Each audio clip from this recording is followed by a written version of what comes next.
This podcast is brought to you by Kiwi Design, the leader in Metaquest and VR accessories. And now you can deck out your device while supporting the podcast. The Metaquest 2 is a great headset, but do you ever feel things could be a bit more comfortable? Well, we have the solution for you. With lens protectors, controller grips, face covers, head straps, link cables, headset stands, and more, including my two personal favorites, the top version controller grips with added weight and an extended handle, and the Kiwi upgraded Elite strap. Let's be real, we've all whacked our controller. Don't be the guy messaging Oculus support for your own mistake or waiting weeks for an out-of-stock controller. Visit the link in our show notes to prepare yourself today. After visiting the link in our show notes, make sure to use the promo code RuffTalkVR at checkout, all one word, to take full advantage of your savings. And make sure to click the link in our show notes so the podcast gets credit and you help support us. Remember, whatever you need, Kiwi has you covered. Hey, welcome to this episode of Ruff Talk VR. We're back in studio from Boston. You know, we were at PAX East on Friday and Saturday, so 50% of the 4-day conference. I think next year, based off of our experience at PAX East, I think next year 4 out of 4 days is a must. Yeah, I'll say any conference we're going to go to, if we're so lucky, will be max time, not. But who knew? Yeah, no, we had a blast. You know, I was actually kind of thinking going into it 2 days was going to be plenty. If anything, like, oh, you know, I've done my rounds, you know, it's 2 days up. But no, I was like, dude, the expo hall hours, boom, gone in a blink. Snap, yeah. Oh, yeah. And they had a lot of good entertainment. You know, the booths were awesome. So we're thinking what we're going to do today is, you know, we say it every week, the world of VR ever evolving. You know, news doesn't stop just because we had PAX. In fact, there's a lot of news. So we'll do our typical Monday morning news where we talk the news. And then we'll also at the end do a little PAX East wrap up. That's not all the PAX East content we have. You know, we're just giving our thoughts and our opinions and everything like that at the end of this episode. But, you know, Wednesday, we'll also have a mashup of all the interviews we did at PAX East as well. And hats off to the BCEC because that place is freaking-enormous. Oh, my. Between the number of meeting rooms they have to the actual convention center floor, it is freaking massive. I agree. Like, we would do our rounds, and I think we did a whole lap, and I was like, oh, dude, we only looped around a section. You know, we didn't even check out over there, and I found ourselves sometimes going to do a whole loop of the place, and like I said, kind of like, instead of doing a whole loop, doing like a half loop around. The place was massive. Yeah, and the amount of people there, I can't wait to see the numbers they post for actual attendees, but it was it was alarming. Yeah, it was awesome. Yeah. But you know, hats off to PAX East. Yeah, we'll talk about that later though. To kind of kick it off, you know, when I got back from PAX East, I open up the VR news, you know, and I see that Upload VR had put out a report that Pico 4's U.S. launch was delayed at the last minute due to the TikTok hearing. Which, it was funny when we were talking about it, you go, well, yeah, no shit, huh? No shit. Yeah, we've been talking about it for half a year. Yeah, we've been saying that our opinion, you know, with the zero insider information, just purely speculative, is that they didn't want to get Huawei'd, you know? Sometimes when you take the common sense approach to an opinion, it actually makes sense. And it seemed, I mean, we never disagreed with each other on it. It was just like, well, why wouldn't they be in North America yet? Otherwise, we would already be buying these headsets. Yeah. But the last time a major Chinese hardware manufacturer tried to break into the U.S. market, you know, U.S. regulators freaked out and banned Huawei. And, you know, there was talk about doing it with TikTok years ago. You know, Donald Trump even signed it in, and then it was shot down by a federal judge. And then, you know, these last year, it's been bipartisan getting it banned off government phones, which I always love what you say. Like, why the hell would you have TikTok? Yeah, I mean, to me, if you're a government employee, why do you shouldn't have Facebook, Twitter, LinkedIn, TikTok, Snapchat, Instagram.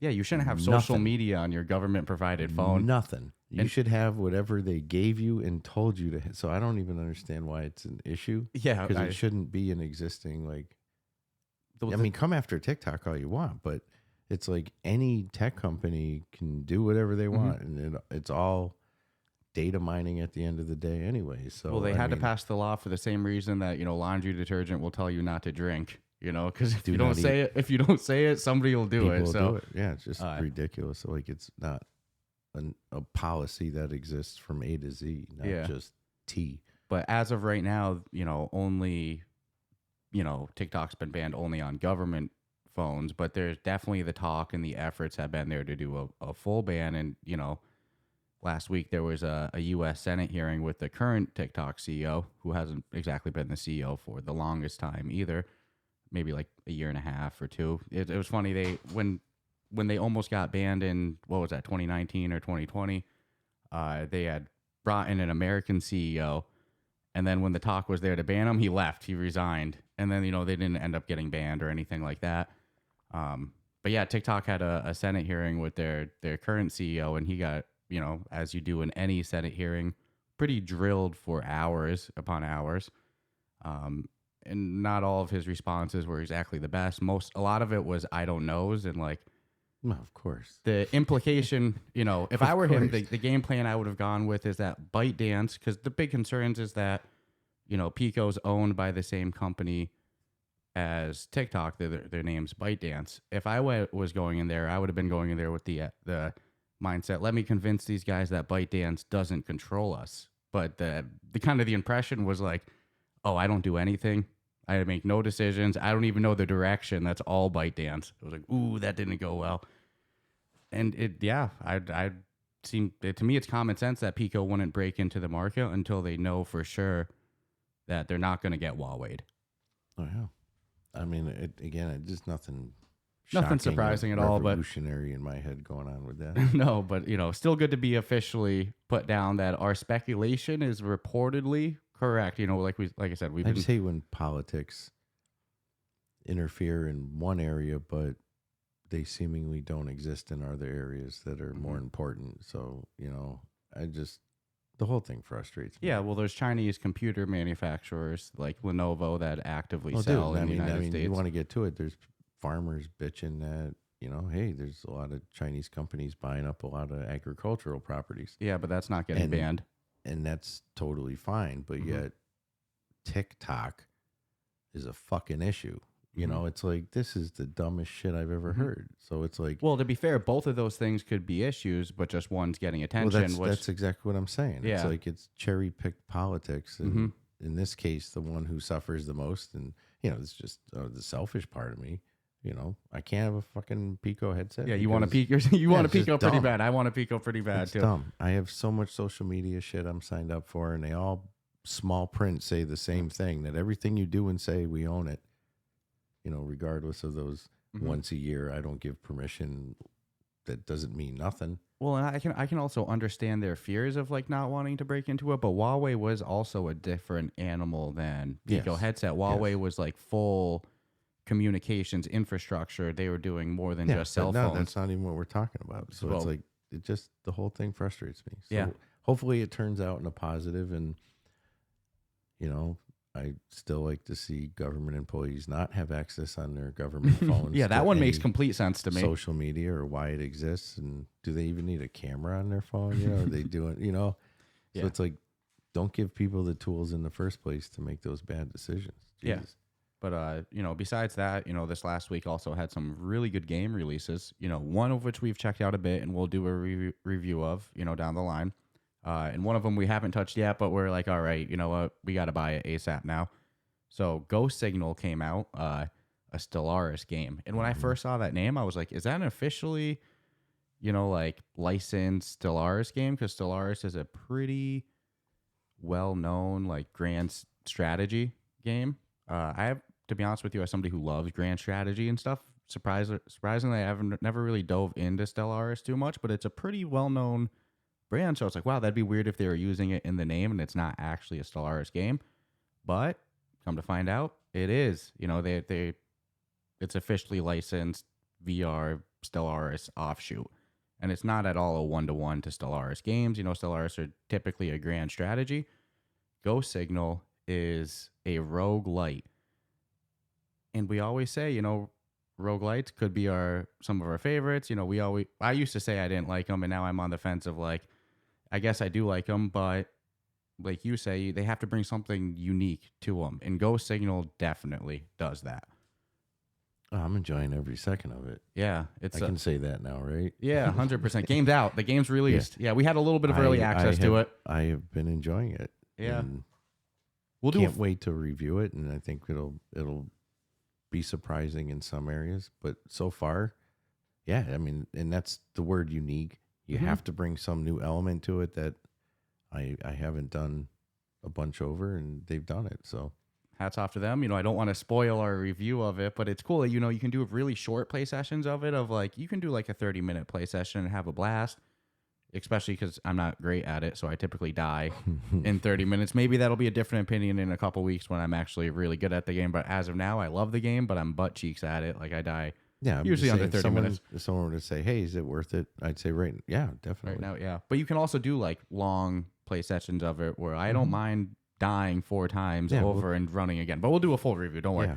But the other game that came out, not for broadcast VR, a port of the flat screen version.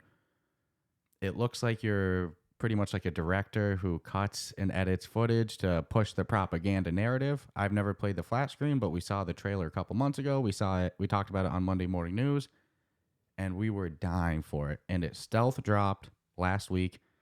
We're going to have to bite the bullet and start to play it. I don't have any current thoughts on it as I haven't experienced it, but my goodness, it looks freaking good. Yeah, it just looks fun. Yeah, it looks cool. It looks real fun. So, stay tuned for Ghost Signal and Not for Broadcast VR reviews coming down the line, adding to the never-ending list. But those ones definitely get a little bit of priority on my list, selfishly. Oh, yeah, there'll be a push with me for those. Yeah. Been itching for them. Kind of on, more news of games coming. Ghostbusters comes out tomorrow, but that's the way it goes is like... if it does, we'll deal with it. We don't have a release date on that game yet, but the way the VR industry goes that there will be no release date, and then all of a sudden the release date is later that month. And you're like, what? Okay. And then which is great. I love that marketing strategy personally as a consumer. But yeah, that'll be our luck, right? But nonetheless, kind of on the news of like games announced or coming out, a Medieval VR, it's a port of a flat screen game.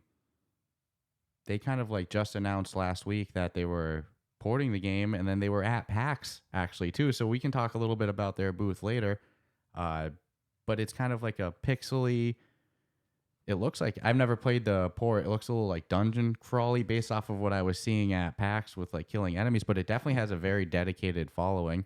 A good buddy of ours, Mateo 311, he was saying he loved the flat screen version, and he gave some good words about the VR port of it. So that was announced that it's coming out on the Quest on 4/20, so a month away, And based off of what was shown at PAX, I'd say it looks like at that point that it's pretty ready too.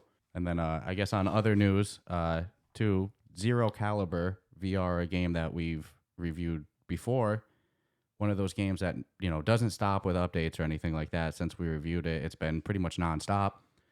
They just announced even more updates with PvP modes. They had a PvP mode, but new PvP maps and enhanced graphics even. So come on, these developers aren't stopping. They have more games coming out down the line, and here they are still working on Zero Caliber. I always love to see that.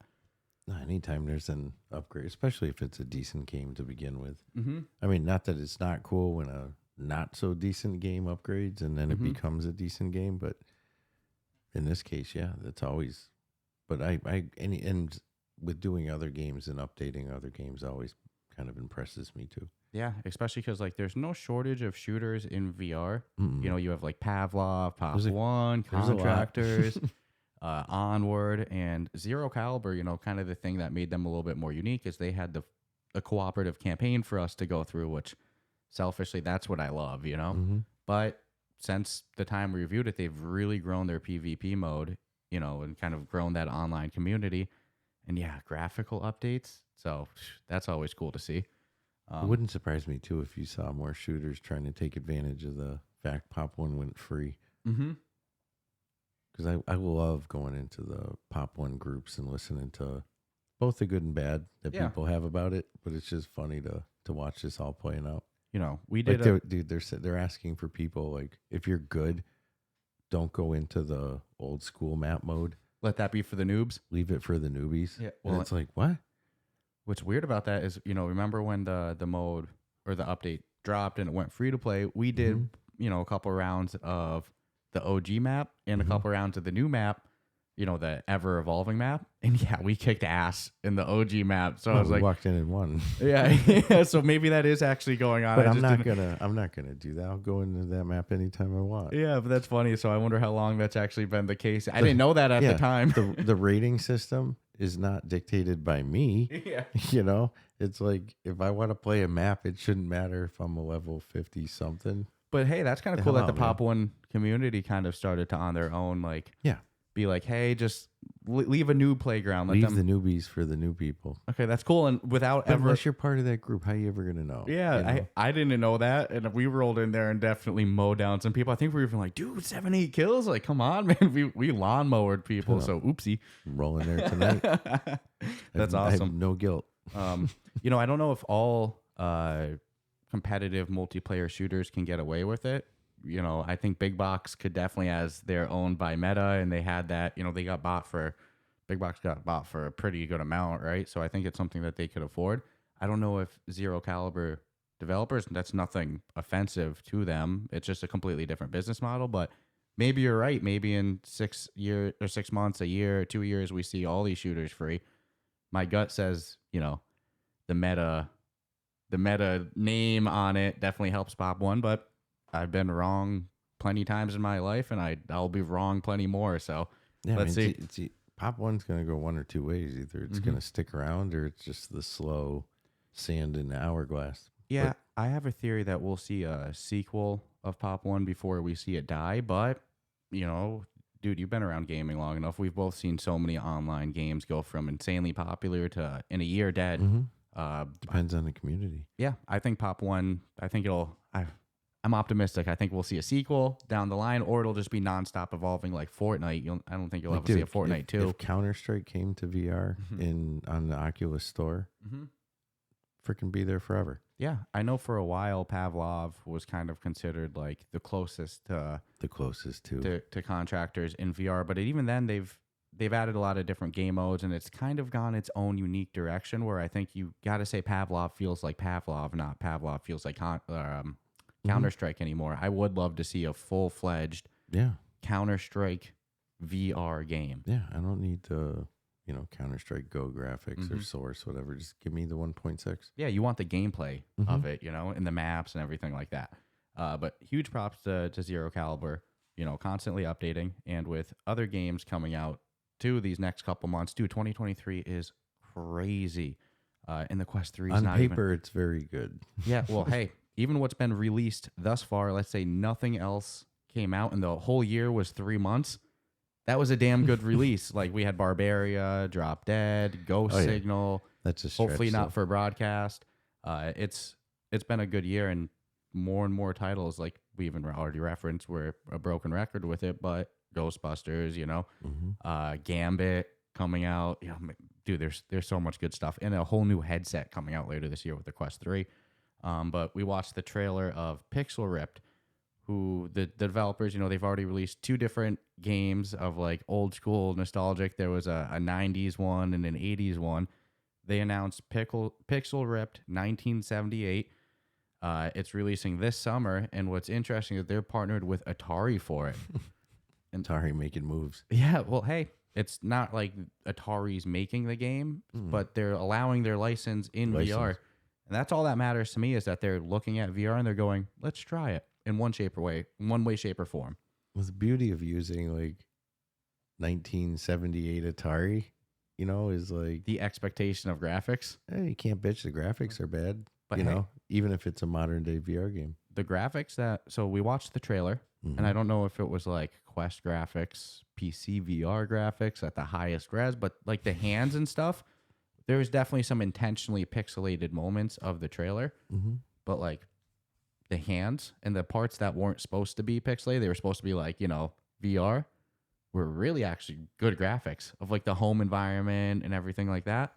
But let's see. I'll be 100% honest with the listeners. I didn't play any of the other Pixel Ripped games yet, but 1978 looks interesting enough. I think I got to dive into the past library.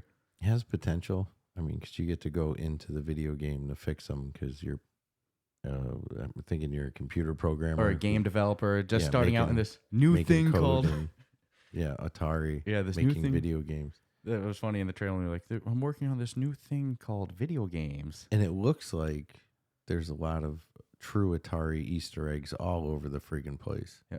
Because I believe I did see one of the Space Invaders that you'll encounter. And well, I can't wait to hear your opinions on it as we're playing it and if we review it, because this is you at 8 years old. Yeah. It's supposed to be the environment of the game. So how accurate is it? How much nostalgia do they even hit you with? Like, I think it'll be a real interesting thing to hear your opinions of, because again, this is you at 8 years old. 1978. Yeah, you saw this evolution of games, so you'll probably get you'll see something and go, if they do it good, you'll go, I completely forgot about that, and then it's going to bring back 10 different memories, you know? So that'll be cool. I'm excited to dive into that one. It's supposed to come out this summer, and that gives us a couple months to deal with all these releases that, you know, we've got in our backlog, and, you know, maybe even check out the first 2 games from Pixel Ripped. And even more games coming. The developers of Moss 1 and 2, Polyarch, they announced that they're coming out with a competitive VR multiplayer game, which is a complete 180 from what they did before with a top-down puzzler adventure game with Moss, where you control this awesome mouse. You know, that's another game that we've never reviewed, either of them. Eventually, we're going to need to dive into it, but damn, there just needs to be a LOL in VR, which just doesn't exist, which I don't want either, but, you know, competitive multiplayer VR game sounds like a hit, so I'm excited to see what comes from that. I'm intrigued because, I mean, they got a great reputation for what they've done with Moss, so let's see what they're going to, I mean, I don't even know what they're...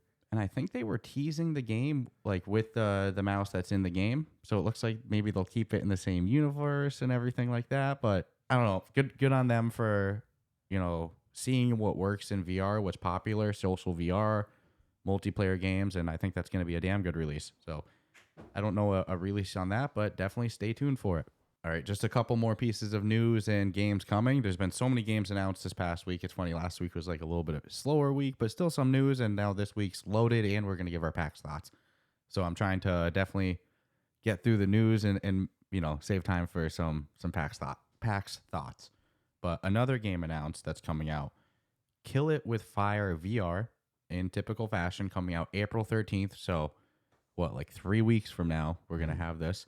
And what's interesting, you know, I pulled up the trailer, and the first thing out of your mouth is, oh, I played this. Yeah, I own it. Yeah, you played it on Xbox, right? Yep. So it's coming out on the Quest April 13th. Later this year, it's coming out on PSVR.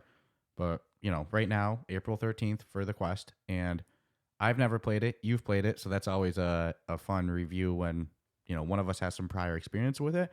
But the trailer that they posted, it looks like it works really good for VR. It looks just like the game. Yeah.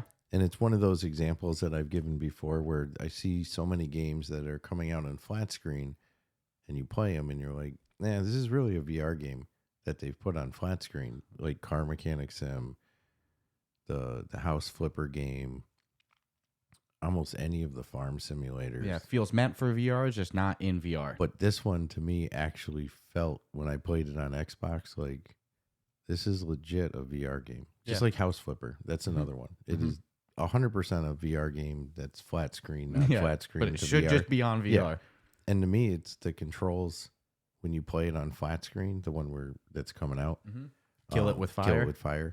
Such a fucking awesome name. It's a fun game, but the controls it's hard to like, because you got to kill spiders, you know, it's what you do. Yeah, you squash bugs, it looks like at times too. Dude, you get some ridiculous ways to do it. Well, clearly with fire. And friggin', and there's specific ones you have to really go after. It's cool. And there's like progression and shit in different areas will unlock when you get so many of one.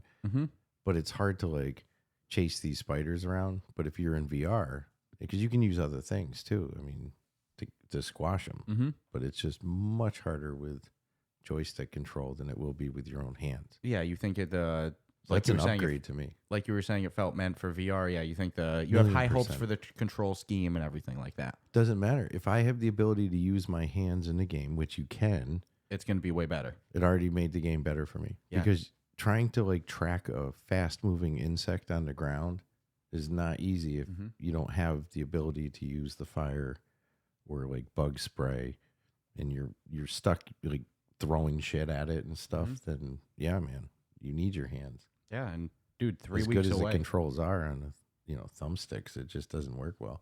3 weeks away too. So this is coming April 13th. And when we pulled it up, I went, Tiny Build? That sounds a little familiar. I swear I just saw them the other week. We go to their website because Tiny Build is the publisher of the game, not the developers, but the publisher. And I look at the game library of Tiny Build, and they're the same publisher as Not for Broadcast. So instantly, man, light bulb in my head, I went, well, that's 2 of their games from their library to VR. Clearly, VR is on their mind. Clearly, their games work good for VR.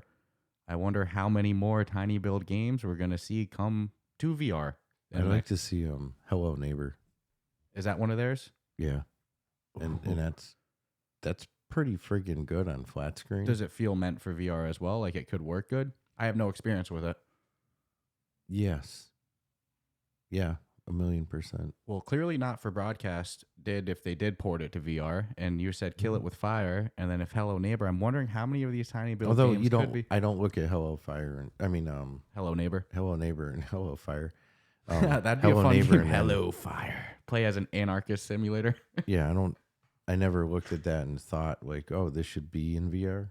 But if they did it in VR, it would. You think it would work good? I think it would work better. Ooh, I've never played that one either, but I think it's interesting. Man, They're very Snoopy. So yeah, I think they could definitely pull it off. And this, what's interesting is a lot of these games too are like available on the Xbox Cloud Library too. Mm-hmm. I'm speculating. We've been saying it for a year, maybe even a year and a half.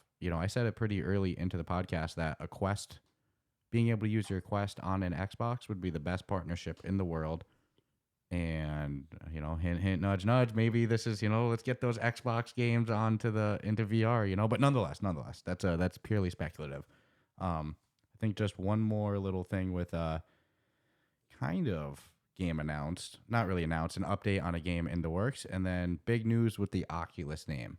But nonetheless, so I can't believe it's news. Yeah, not really news, but nonetheless. But Star Wars Jedi Knight, it's a well-known old school Star Wars game, flat screen, with a still a cult following with mods and just people who constantly replay it. There's these VR modders known as Team Beef. And, they're most known for their Doom ports to VR. None of their games or their ports ever go on the official Quest store or App Lab because they do it kind of as like a quote-unquote mod where, they make it that you have to own the game. So they're not like stealing the game and then releasing a version of it for free, which could clearly cause some, you don't want to poke the bear that is LucasArts and now Disney. But, so they make sure that you own the game. And then if you own it, you download the mod and you can side load it onto your headset with SideQuest. So the ports release on SideQuest. And according to Upload VR, the port of Star Wars Jedi Knight is nearing release. So I don't know if that's 1 month. Earlier in the year, they had said that they were aiming for the end of Q1. I mean, we're at the end of March. I don't know what the official end date off the top of my head of a fiscal year of Q1, but that's getting pretty freaking close. And apparently they're still on track for that. It can vary company to company. Yeah, that's my understanding is that a fiscal year can count as whatever you want it to. But you'd say you're started in September. But then every year you count September to September. I would imagine to me that would be the first 3 months of the year if we're going to talk game releases. Because, 3, 6, 9, 12, that's just how my brain works. And we're pretty much at the end of March, but anywho, apparently it's nearing release, on track, quote unquote. So I'm excited for that release. I loved this game, flat screen back in the day. I'm going to have to experience it in VR. If you watch the trailers and the gameplay footage of it, of what they've shown so far, it is some of the best utilization of lightsabers I've ever seen. I've even seen some of the developers post man, the developers who made this game have no idea how good of VR ready lightsabers they made. They were complimenting the developers kind of thought ahead with the way that they designed it. I don't know exactly what they mean, but hell, I'd love to talk to them sometime, That'd be a fun interview. Yeah. Yeah, but they got a bunch more other mods in the works, and you can get early access to the mods if you subscribe on their Patreon. You can do it in beta, but you still need to own the game and everything like that. They're just giving you early access to like kind of beta test it and everything like that.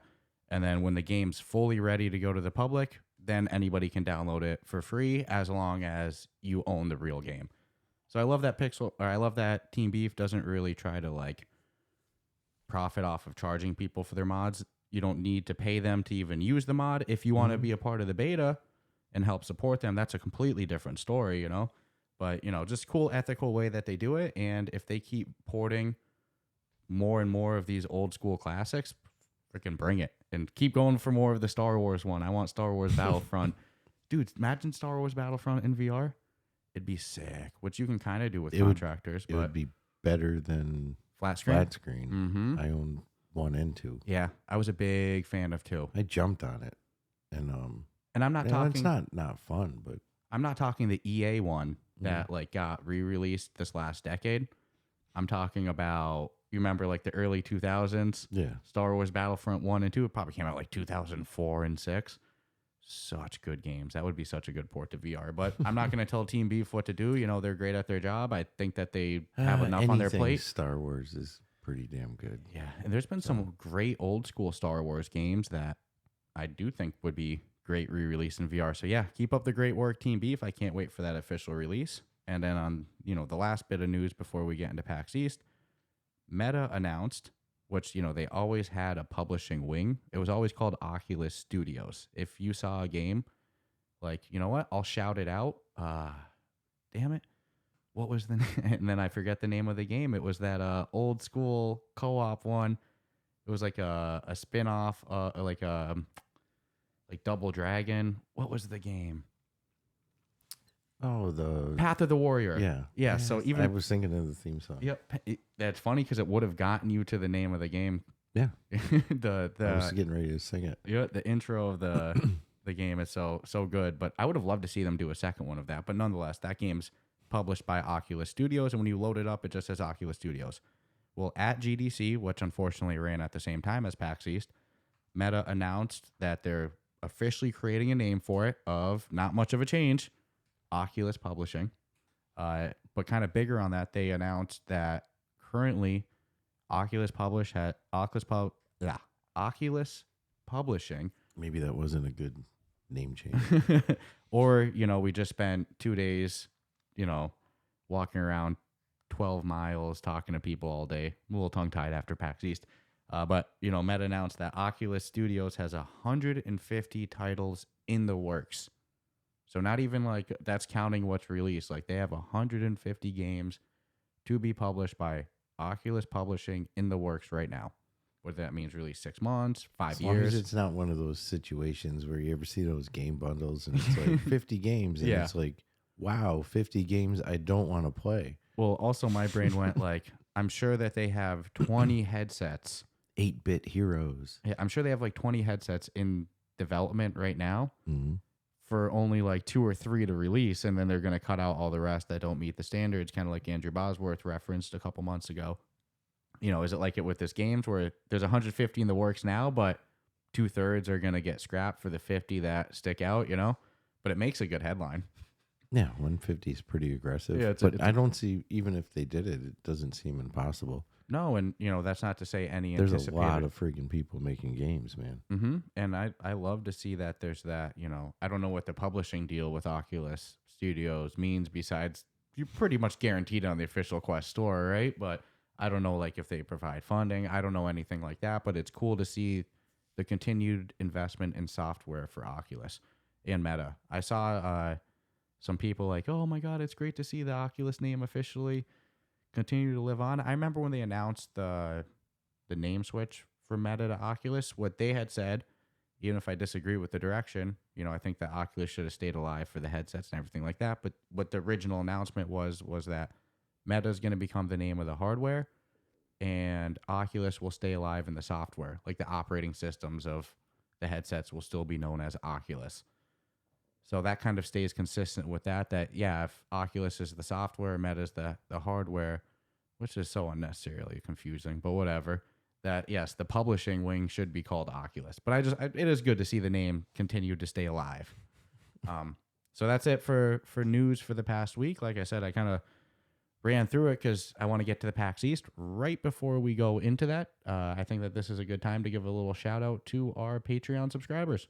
So as always, we always like to take a moment during Monday Morning News to give a shout out for our Patreon subscribers on the Discord Champion and on air shout out tier. So, good opportunity to plug too. Go check out our Discord server. Great community over there, where you can also find the link to in our show notes. You can also find the link for our Patreon server. We have a couple different tiers. One that you can just donate, no real benefit, just help us kind of go full time. Another tier, like this, you can get an on-air shout out as well as access to an exclusive chat room in our public Discord server.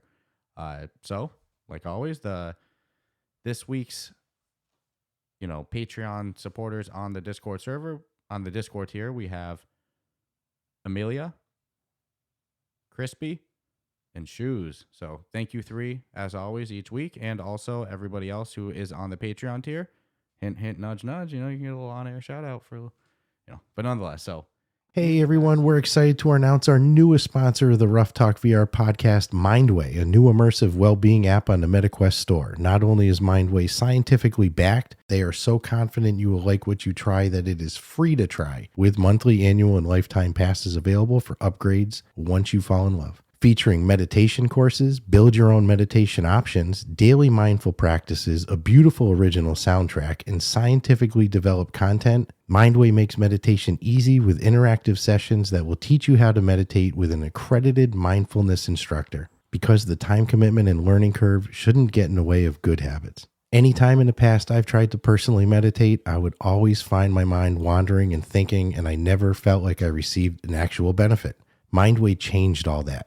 With beautiful environments, these guided meditation sessions are interactive, dynamic audio and visual experience, making it easier for you to learn to meditate regularly, even in a world of distractions and racing thoughts. Beyond their mindfulness meditation sessions, Mindway also offers VR ASMR experiences to help you unwind after a long day, and sleep sessions designed to help you fall or stay asleep. And they even have sessions specifically designed for managing anxiety and increasing focus. Be good to your mind. Experience Mindway. Visit the link in our show notes to find the app directly, or just go to the Metaquest store and search Mindway. That's MINDWAY to start your meditation today. Hey everyone, sorry for the interruption, but we have a special public service announcement. Manscaped now has beard products and now a brand new nose and ear hair trimmer. If you haven't already heard, the leaders in below-the-waist grooming are traveling north of your South Pole with their revolutionary Beard Hedger Pro Kit. Plus, they've now launched the brand new Weed Whacker 2.0, which confirms they have all of your best tools for your hygiene toolbox. Time for you to upgrade your toolbox by going to manscaped.com and using our code RuffTalkVR for 20% off plus free shipping. Gentlemen, meet the Beard Hedger Pro Kit. It is the ultimate package that makes it easier than ever to craft your signature look. It all starts with the Beard Hedger. This thing is an elite beard trimmer. The Beard Hedger is tough on hair but smooth on your face, leading to single stroke efficiency that brings satisfaction one stroke at a time. This waterproof cordless trimmer has a rotary wheel that gives you 20 hair cutting lengths, all with one guard. So no more messy drawers full of extra add-ons. The Pro Kit also comes with 4 dermatologist-tested formulations for your post-trim care. This includes Manscaped's beard shampoo and conditioner, beard oil, and beard balm to moisturize, style, and shimmer your new beard. Plus, the kit has 3 free gifts: a beard brush, a comb, and scissors. With a nice beard, you think your face is perfectly groomed, right? Wrong. You need to keep an eye out for those tough-to-trim ear and nose hairs. The brand new Weed Whacker 2.0 offers improved blades and skin-safe technology with a no-tugging guarantee. It's never been so painless to mind your manholes. Now that you have your face looking great, you must try Manscaped's Performance Package 4.0 for the full body grooming experience. Good news though, the Performance Package 4.0 now comes with the Weed Whacker 2.0 and all of the other below-the-waist grooming products Manscaped is known for. Your significant other will be delighted to see you covering all bases, if you know what I mean. So get 20% off and free shipping with our code RuffTalkVR at manscaped.com. That's 20% off with free shipping at manscaped.com, and use the code RuffTalkVR. Always use the right tools for the job with Manscaped. So, into PAX East, man, that was a damn good time this past weekend. Oh yeah. I'm still recovering. Yeah, yeah. No, and total miles we walked was 18, almost 19 miles in 2 days. So Yeah. that's pretty friggin' aggressive. Yeah, it felt like probably about 10 miles each day. I mean, you were saying it earlier, the convention center size is massive. Like it's Yeah, you do a couple of laps just around that, you're putting on over a mile. easy. But like I said, there was so many vendors. You know, it was like I keep saying, it was easy to get stuck in an area. There were some areas, by the end, I was like, man, we didn't really pop over here as much as I found myself over there, much more, Well, and also what's cool is like you can spend a whole day walking around and then all of a sudden spot something that somehow you didn't see. Be like, did they just show up or did I actually not see that? And it's like, no, you didn't see it, man. Well, it did seem like that there were some different vendors Friday to Saturday, unless I'm completely shot, but that's also possible. I'll make no claim that there Yeah, that was an impression. There was or wasn't. But there is definitely, so for VR, we had Resolution Games. We had this studio. I've never heard of them until today. They said that they had been PAX East previous years, like last year. But unfortunately, this was our first year for PAX. And, I think from now on, it'll be an annual thing. But the Studio 217 is their name. And they're working on a game called Pin City. So we got to meet them as well. Peaky Blinders was also there. The developers Maze Theory. That's one of my funnest booths. Yeah. And then, we referenced it too. Amid Hell was there with the developers for them. New Blood, they were showing off Amid Hell, the VR demo. They weren't even really showing off the flat screen version. Like their whole booth was about Amid Hell VR. So it's really cool to see that push from them. And then there was a publisher called Mighty Yell that was, they weren't showing off their game in the works. They're mainly a flat screen publisher, but they're working on a VR game. And they had a trailer for it going on. So, not a whole bunch of VR stuff. Well, Resolution was there. Yeah, I didn't say Resolution. I thought so. I thought I opened with them, but yeah, possibly. No, Resolution was definitely, in my opinion, for VR stuff. Them and Peaky Blinders stole the show for VR. Like, and then Mid Hell for the size really of a good Mid Hell had a 10 by 10 space. So I mean, what they were doing inside of that was, pretty stacked. Yeah, well, those three booths, Resolution, Peaky Blinders, and a Mid Hell, not a single time we walked by there wasn't a line to try those games or people currently trying them. Oh yeah, dude. Anything VR there was getting some good attention. There was also another studio who had he was selling the videotapes and we were actually going to talk to him, but he had Yes, that was Mighty Yell. That was Mighty Yell. Okay. And then there was also the VR for Autism booth. Yeah. We had a Which chance. Unfortunately, we didn't have time to go talk to them more, but that was pretty cool conceptually. We talked to him for probably like 10, 15 minutes. Not on air, though. Not recorded. But, we got to meet him. That was a cool concept. But even them, they were getting a lot of attention. Yeah, so, dude, anything VR there would have crushed it. When we walked by Pin City, which is a game, we'll show some interviews on Wednesday. That's the thing. So we recorded a lot of interviews with all these people too. They're probably like, what would you say, range from like 10 to 20 minutes each? Yeah. Just about. So what we're going to do is kind of give our thoughts today and then release a mashup of these interviews on Wednesday. So you'll get to actually hear from the Pin City people. Yeah, they Wednesday. got some cool stories. Yeah, they seem like a really cool team in general, but they were saying the team games, of two. Yeah. And, not their first VR project either. They went to school. Don't spoil it. Yeah, it's a good interview. Let them tell it in their words. Yeah, but like that's not a game that's coming out next week or anything like that. No, it's like legit. And man,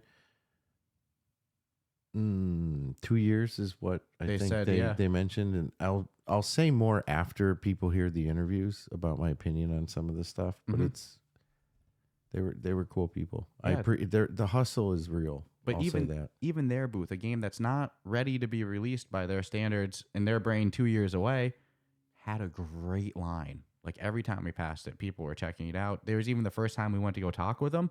Dude, they were too swarmed for like 10 minutes, and then we got to them, Yeah, because they were on a wall section. So like literally all they have is their frontage and a little bit of play area inside. So it's like you could have one person in their booth actually trying the demo, which looked pretty freaking good.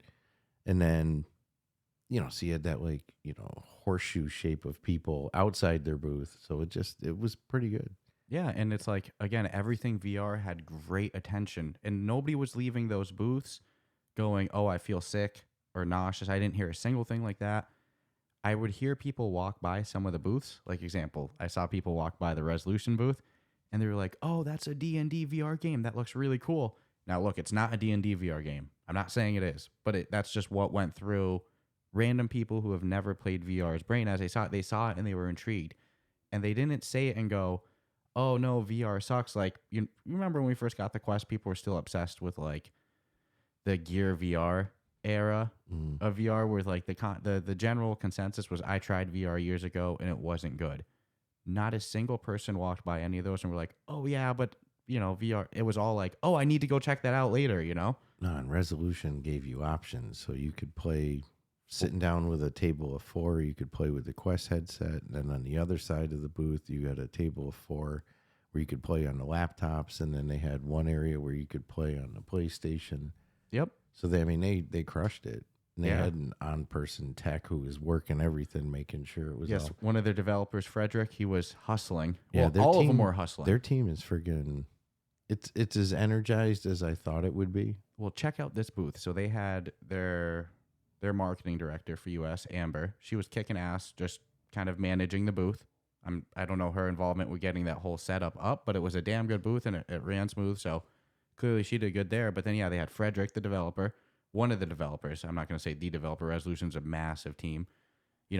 He was kind of helping keep the show afloat. They had one of their press PR guys, Jim, who we get to interview. You'll hear that on Wednesday. That's a phenomenal interview. That was our first one to start the show, and that was a great way to kind of like, light off the fireworks and like, all right, I'm ready to do this for 2 days. That was a great one. But he was there kind of hyping people up.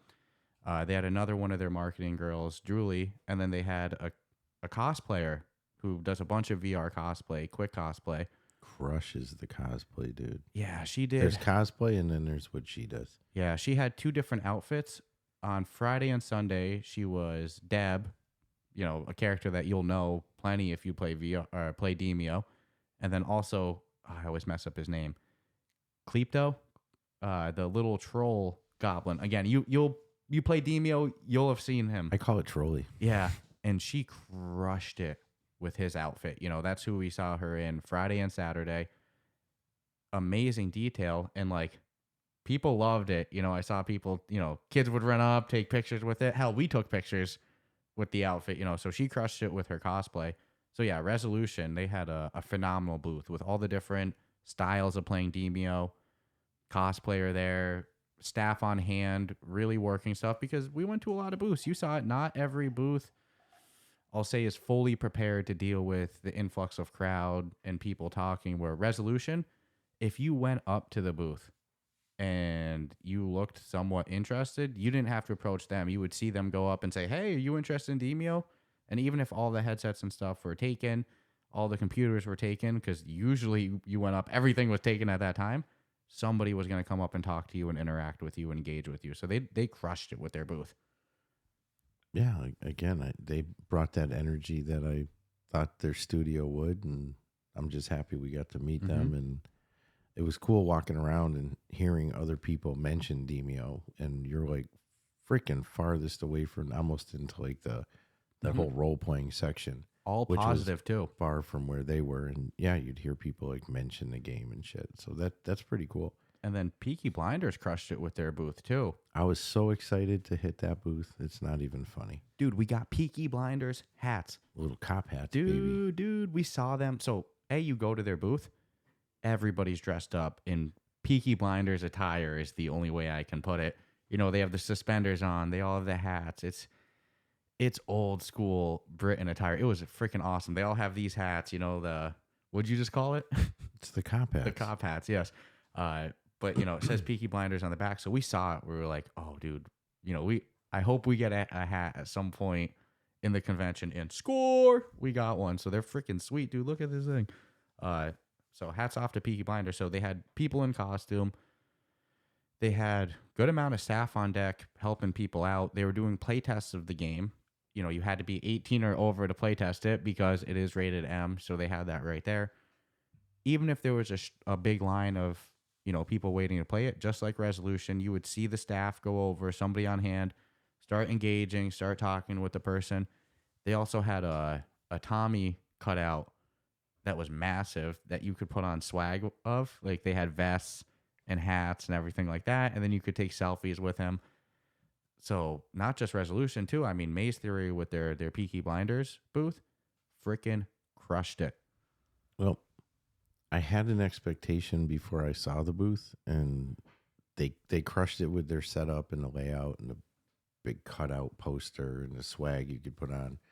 But every one of their employees has accents. Oh, I was so dude. It's like if I had gone up there and it was like a dude like me being like, "Oh, have you tried Peaky Blinders?" I'd be like, no, I'll try it. But if you would watch the show, it's like they really brought the appeal of the accent. Mm-hmm. And I don't even know if every person there truly has an accent, mm-hmm. Or if it was like I know mandatory to be in character. I know the guy we interviewed has an accent. Yes. That's for sure. Russ I Harden. don't know if the communication girl that was there if that was really her accent. Mm-hmm. I don't know if the dudes working the floor were really, but if they didn't, they did a great job of staying in character. No, but they crushed it in general with the aesthetic of their booth. One of my favorite booths. The selfies, they had the thing of, take a selfie and tag us, and everybody trying the game. They seemed to have loved it. There was always a wait to try the game. Hell yeah. The only part of me that was like, oh man, tough for new players is that's a phenomenal experience. They got to experience VR. Mm-hmm. But if that's your first ever Quest 2 experience, your graphical expectation for games is going to be so high because that game did good with graphics and voice acting and everything like that.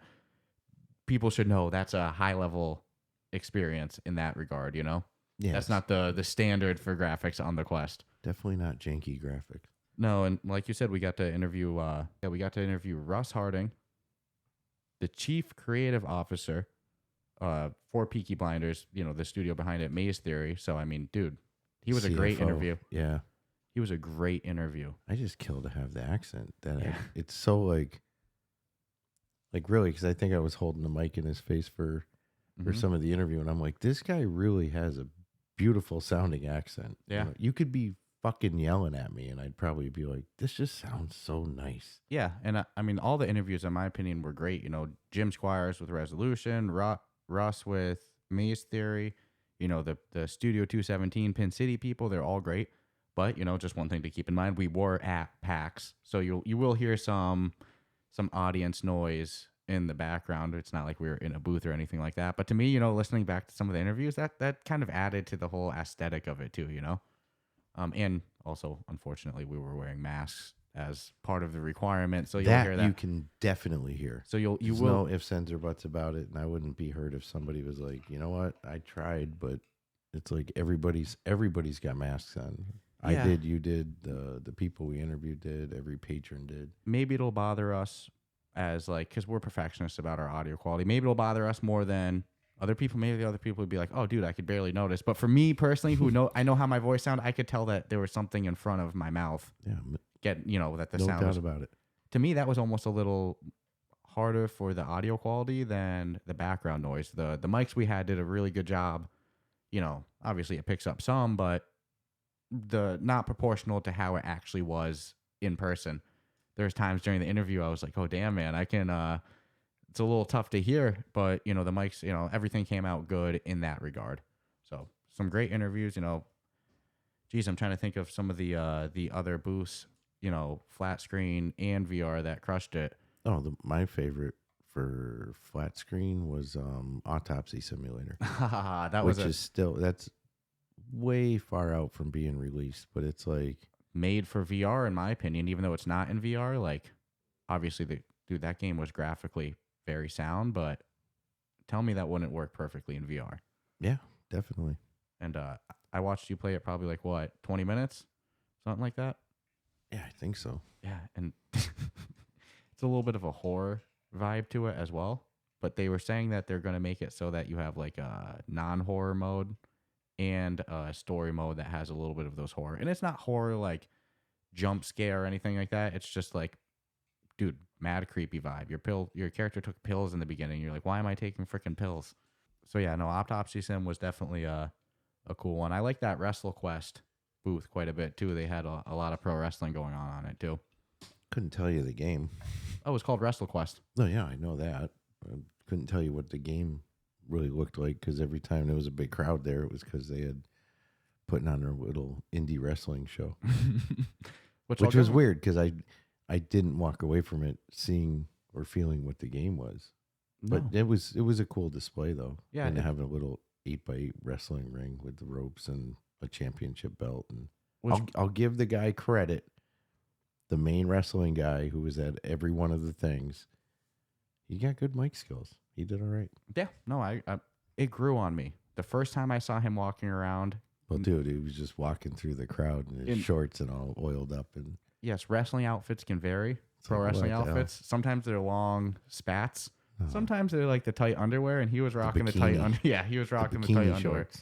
But no, by the time you saw it like 4 or 5 times throughout the convention, and he's holding up, he's doing a good job. It looks a little different each time we rolled around.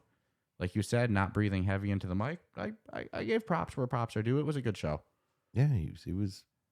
You know, they'd put on like maybe a couple of minutes of a fight and then a whole bunch of mic work. But I was blown away when the guy was like just coming off of whipping 3 guys' asses, and he'd make references to video games all the time. Master of the Toys. Yeah, Master of the Toys. Championship asked title. If there was like a Mario in the house or anything. Yoshi, I think you were saying Yoshi. Yeah, yeah, cool. But it was overall a good show on their part. Like you said, I don't know how many people got to their game, but it definitely got a good crowd to their booth. Yeah, and definitely. We checked out Undisputed Boxing as well. That's like our one little flat screen deviation we did. We interviewed one of the marketing communication guys, Will, from the studio behind that. He's got quite a background too. Yeah, from like Epic Games, and he kind of went to more of a passion project with Steel City Interactive, making a flat screen VR or flat screen boxing game, which there hasn't been much of recently. What's cool is he knew about. Not a good one. That's an important distinction. Yes, not a real good standout good boxing game. Yeah, and he actually knew about Thrill the Fight when we walked up to him. He was like, "Oh, so you guys are VR, so you play Thrill the Fight, right?" And I was like, "Oh, damn, I wasn't expecting that." So really cool interview on his end. You know, Mickey Ward even showed up to their booth at one point. Yeah, him and a couple of his buddies, I guess, because they were all sporting the Mickey Ward jackets and shit. Well, that was cool. I don't think he, like, you know, sometimes these booths, they'll arrange like autograph sessions and signing, whereas he seemed a little bit more like an organic show up, you know? That was really cool. Well, they sent him a message and asked him if he'd want to stop by, and he said, "Yep." Well, that's much cooler than we paid him $1,000. Yeah, and he's scheduled from 4 to... Yeah, no, and he came right in and talked to one person, and then, of course, they had a game ready for him to try, so they had him over there watching, and then it looked like he was going to play. So that's cool that he showed up, but he's a local Bostonian hero anyway. So yeah, some of the greatest boxing fights ever. Dude, it made me sad in a way because it's like the last time I really saw Mickey Ward was in a ring on TV. Probably fighting Arturo Gatti, you know, probably on HBO or Showtime. That's how long ago it was. And it's like I'm looking at him now and I'm seeing a really aged individual who still looks in great shape. I wouldn't last 10 fucking seconds with the guy, but it's not the Mickey Ward that like my brain remembers from last time ever seeing him. But that was pretty cool. He showed up though. What I like to see is he looked, you know, we've all heard horror stories of like, you know, the punch drunk boxers and stuff, whereas he looked very coherently there. He didn't fight with that Muhammad Ali style either of just let somebody beat on you for fucking 10 minutes. Yeah, but you watch him and Arturo Gatti, those fights are known for. Both guys got dropped. Like round 9 of Arturo Gatti and Mickey Ward 2 is considered the greatest round in boxing history of just freaking going nuts. Yeah, but like you said, not every single one of his fights was like that. That was a fight you can bring up, not a trilogy. Not a career. A trilogy. Like, you make your whole career by being a punching bag. It's like, yeah, I'm not shocked when you got old, your brain was not there. Yeah. mean, think of that, dude. Like, that's your MO. I can just take a better beating, so I'll let you beat on me, and then I'll fucking whip your ass. And phenomenal movie with The Fighter. You know, they made about him. You know, it had Christian Bale as his brother. Who was it? Marky Mark played him, I believe. Yeah, I think so. That was a good movie, though. I forget the exact actors that were in it, but phenomenal movie when it came out. So that was cool to see him there. And then, yeah, I mean, overall, it was a really cool show. Tons of cosplay, which was cool. Some really, really kick-ass ones and some really, really, I put it together walking down the street of Boston. And some risque ones.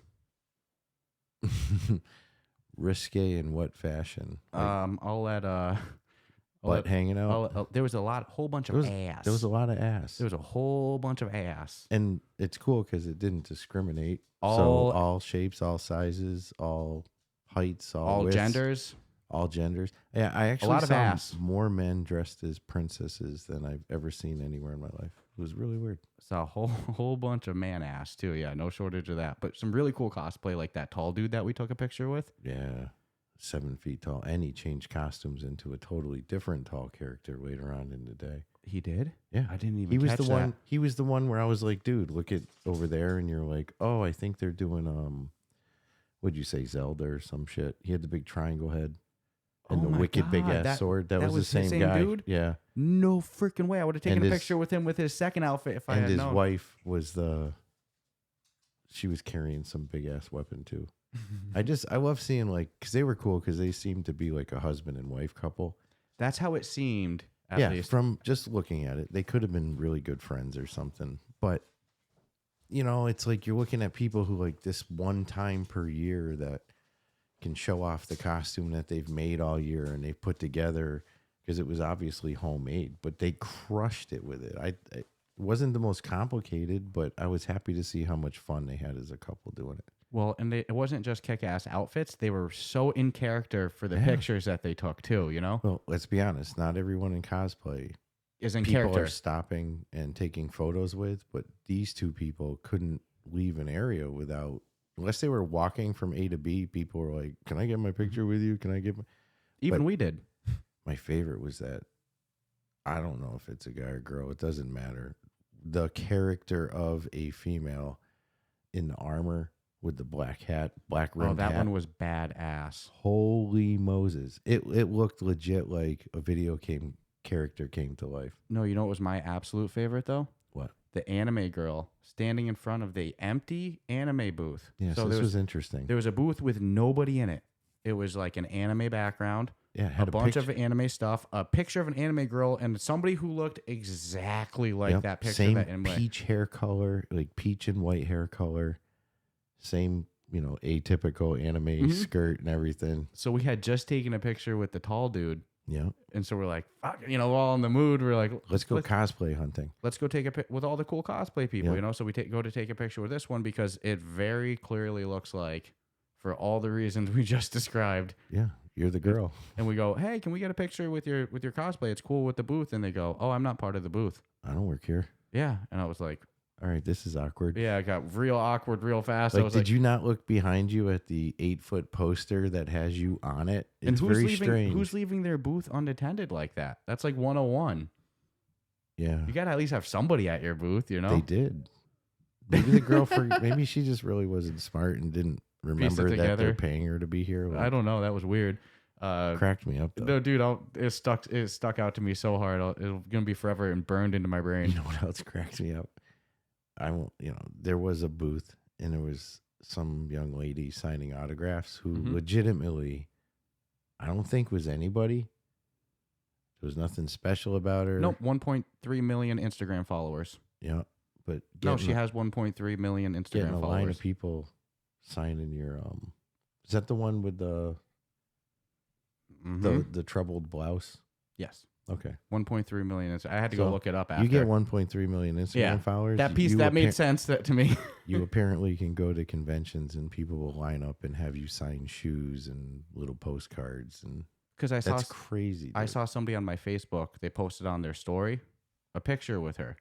So like they tagged her Instagram page. So I was like, okay, that's who that is. I got to go click on that.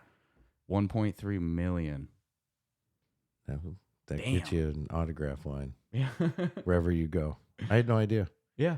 But she was seemingly like she was actually in the Mid Hell VR booth. Yeah, too. I'm quite aware where she was. Yeah.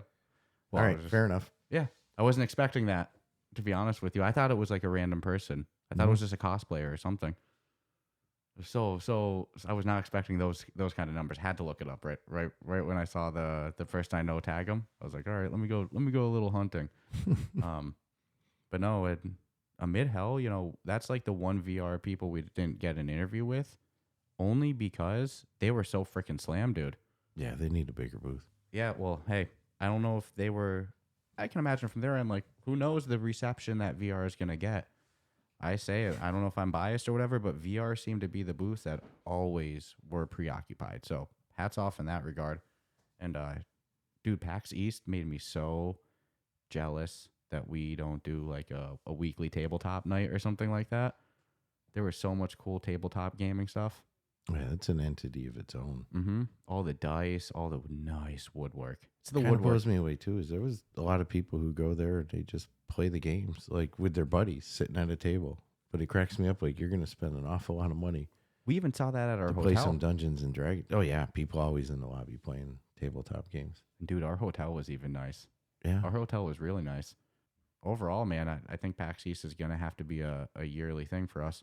Oh, literally in our backyard. Yeah. We'd be slacking if not, I can't say no to that.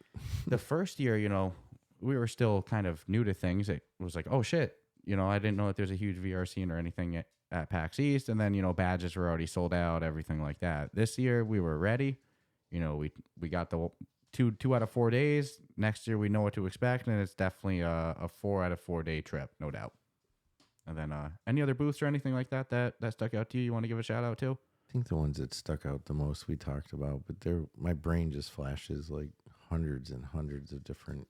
I mean, there was a lot of shit I wanted to try, but it's like I wasn't there to stand in line for an hour and 30 minutes. And clearly they had the people with the signs that said line wait 1 hour and 30 minutes.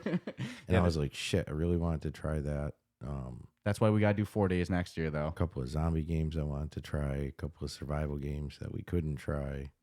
I'm happy that one Autopsy simulator pretty much opened up the path for me to try. So it was like, yeah, open definitely. Computer. Yep, I'm down. And fuck, I want that game so bad. Well, dude, like you look down on the floor tiles and you saw like all the dust, like the dirt. This game is like not even close to being done. It's like shit. They got another year or whatever to put into it. Maybe I'm speculating on that because I don't think they hardcore answered the question. But no, and then they doesn't sound like any VR hopes either, which is unfortunate because, like I said, the game seems made for it. At one point, you're like taking pictures of the body before you autopsy it. Well, you had to identify all the scrapes and scars on the dead guy. Yep, how he died, and in the part we were playing, the guy was like an alcoholic, homeless guy. So you took pictures of his toes, of like an old scar, and then it's gonna have you go top down view, and then you're gonna have to cut him open, and it shows the line to follow. And every single one of those things, like they have you physically grab the camera, physically take the picture, physically do the cuts. It's like, dude, that would be better in VR. So, well, maybe they could potentially have, once their game comes out, someone will see that potential in it and they'll port it over for them. No, you don't. Because from what I played, I mean, I'd like to think there's so much more to the game, but that was fun as hell. Yeah, Oh, Dead Island, was it Dead Island 2 that I wanted to play? Yeah, Dead Island 2 was showing off their game, which Dead Island was a huge hit. And then there was a couple others we really wanted to, and it's like, just again, it's like, that's why the 4 days, it definitely allots us the ability to actually try more of the flat screen stuff. Yeah. Some of these are just like, holy crap, you are in it for a long time. We definitely checked off our VR stuff. Oh, yeah. But those extra 2 days would have allowed us to go flat screen as well. On some other shit, yeah. Yeah. So I would have actually liked to have done a couple more interviews with some flat screen folks too. Oh, yeah, because we only did one flat screen, the Undisputed one, and that one was great. Lots of indie developers. Lots and lots of developers. Yeah, a lot, to say the least. I mean, dude, think of this. These are people paying money today for something that might not come out for 2 years. Mm-hmm. Just to get you to try it and hope that in 2 years that is a hustle and a half. Mm-hmm. That's a lot of money, man. I hope next year there's a little bit more of a VR scene too. But as I've said ad nauseum, me you know, too. the ones that were there kicked ass. Crushed it. Everybody loved it. I didn't hear a single complaint about VR not being there, you know, ready yet, or motion sickness, or you know, any like bad prior thoughts of VR. It just seemed like that the consumers in Boston at PAX East were looking and loving VR. So love to see that. Yeah, and again, Resolution did a great job with their. If anything, they need a bigger setup. Resolution, They Peaky could have doubled Blinders. their setup and probably even had more people in there, no problem. Yeah, like I said, Resolution and Peaky Blinders to me for VR booth stole the show. Oh, yeah. And amid hell, though, I have to give a huge shout out for the audience that they had there. There was always people trying. You know, like you said, it wasn't the biggest booth, but they were making it work with what they had there. They were kicking ass. And then, you know, Studio 217, they did a great job with their booth too. I mean, the VR teams there, they crushed it. So hats off to all of them. Stay tuned for Wednesday, where we have some, in my opinion, of course I'm biased, but I think that these were some really fun interviews. I apologize in advance for any background noise or worse, you know, muffled. You know, I don't think it's that bad or anything, but you'll see. It is what it is. Maybe next year that requirement won't be there. Let's see. I don't think it was a Boston thing. I think it was a PAX specific thing. So Yeah, definitely not a Boston thing. So we'll went to a bar afterwards. There was no mask. So yeah, we'll see what the situation is next year, but that's the reason for that. Overall, though, still really damn good interviews. Can't wait for next year. And now that this is done, we can get back to Vacation Sim and then Cosmonious High, and shit. Now we have even more of a backlog with you know, Amid Hell coming out next month. Not for Broadcast is out, so Kill It With Fire is coming out in a couple weeks. So it's time to get working, you know. So stay tuned for Wednesday, and like always, subscribe, rate us 5 stars, go check out that Discord, go check out that Patreon, and check out on Wednesday.